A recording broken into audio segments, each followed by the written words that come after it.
I want to have a look at the US politics now. And in America, they talk about the NASCAR demographic. It's a great term, referring, of course, to mainstream voters, the kind who like car racing. We could call it here the Bathurst demographic if we wanted a similar comparison.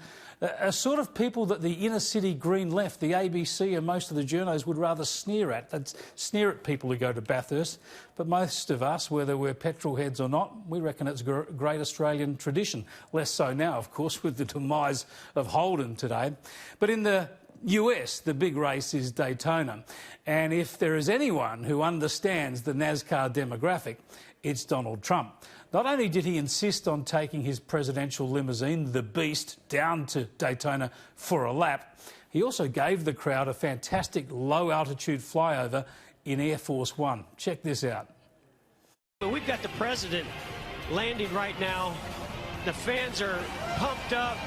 I mean, wow, what a day. It's one of the most incredible things I've ever seen to see. They said that plane's 800 feet above the racetrack right now. What an entrance by the President of the United States.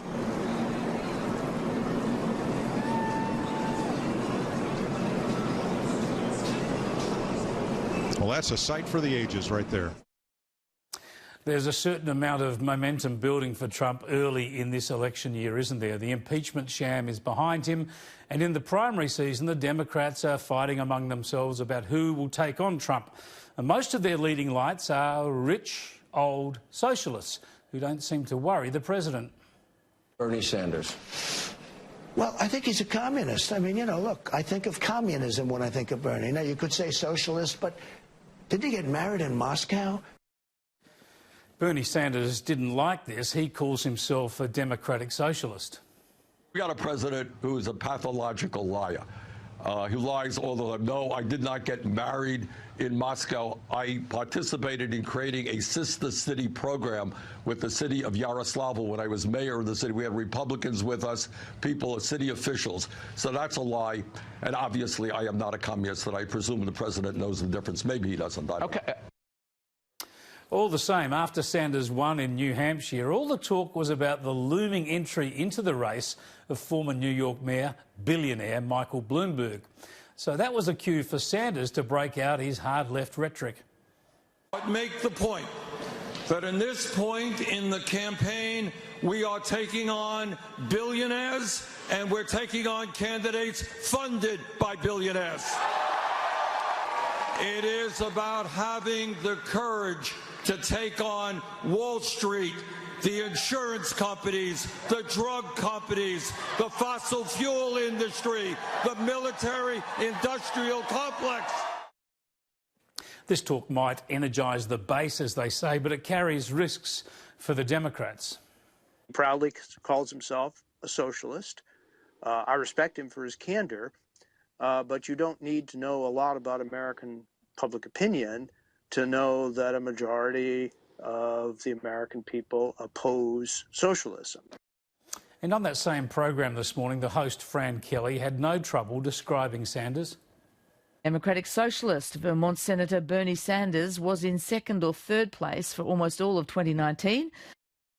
Democratic Socialist is a fair label, although really it's just socialist, isn't it? The democratic adjective is merely there to soften the blow. Bernie Sanders, a self-titled Democratic Socialist. Bernie Sanders is a senator representing the state of Vermont. A self-described Democratic Socialist, he lost the nomination to Hillary Clinton 4 years ago. All very kind, really, describing someone as they'd describe themselves. A bit different from the way the media likes to refer to conservatives as hard right or far right. But what about this? Progressive senator from Vermont has emerged as the frontrunner in the contest. Progressive, hey? That makes him sound oh so woke and harmless, doesn't it?